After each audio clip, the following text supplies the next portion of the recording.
The Perils of Obedience by Stanley Milgram. Introduction.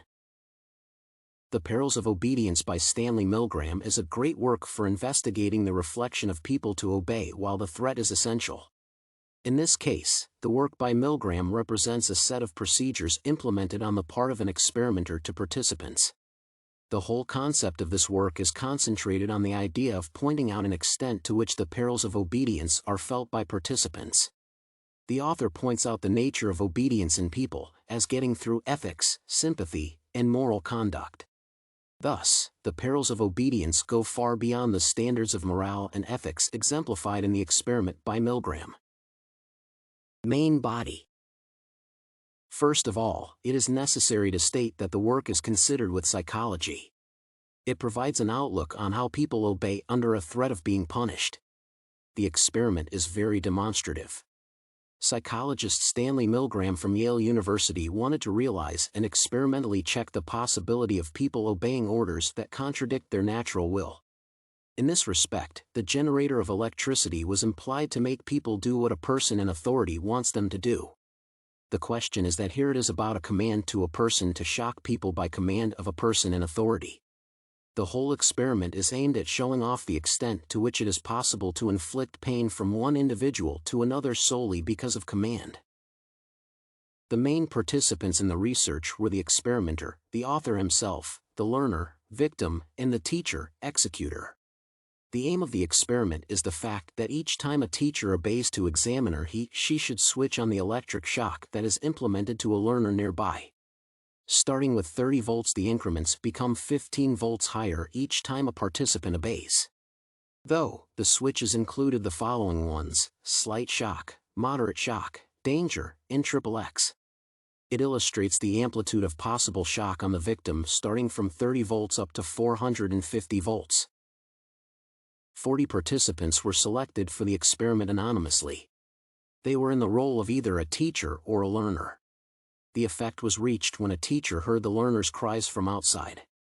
In this respect, the obedience of a person to increase the shock upon responses of an experimenter became more distinctive. The thing is that when participants seemed to be confused about whether to keep going on, the experimenter repeated the following statements. Please continue. The experiment requires that you continue. You must continue. You have no other choice, you must go on. As strange as it may seem, participants were rather motivated to obey such commands. The whole number of participants was 40. It deserves to be stated that among them 26 participants had maximum shock. Meanwhile, 14 participants, including Gretchen Brandt, claimed to stop the experiment before experiencing the highest levels of voltage. This illustrates amazing results that shift all predicted expectations. The author provides parallels with such like an experiment at Yale University when 60% of participants were fully obedient. On the other hand, it showed that it is possible to manipulate people's consciousness when reaching the point of one's being punished. The approach maintained in the study is quite scientific. An ordinary observer should read this work because it provides a sensational approval of century-long assumptions as for possibility to make people obey intentionally. Having been inflicted with pain, subjects were not satisfied with such negative effects on their body. However, the investigation showed that all of them were not familiar with one another. Notwithstanding the shock experienced by all participants involved in the experiment, more than 80% showed personal satisfaction while 1% regretted the experiment. The whole study is divided into 6 parts, namely, opening part, an unexpected outcome, peculiar reactions, the etiquette of submission, duty without conflict, and notes. Each part leads an observer to the characteristic features in maintaining the research. It is vital to admit the author's inspiration after the trial of the former Nazi, Adolf Eichmann.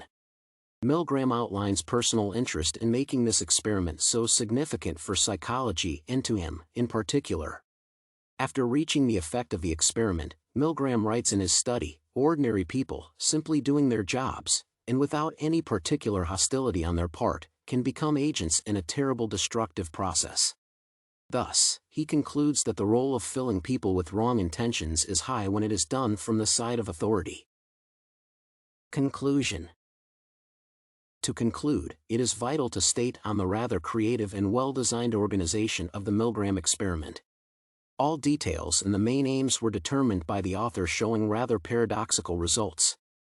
It was a successful attempt of the researcher to explain the mechanism of obedience to authority that was practiced by the Nazis in the years of the Holocaust. Hence, the structure and the main idea of this study illustrate Milgram's capability in understanding psychological mechanisms of impact on people. It is especially highlighted from the point of the higher position of one among participants.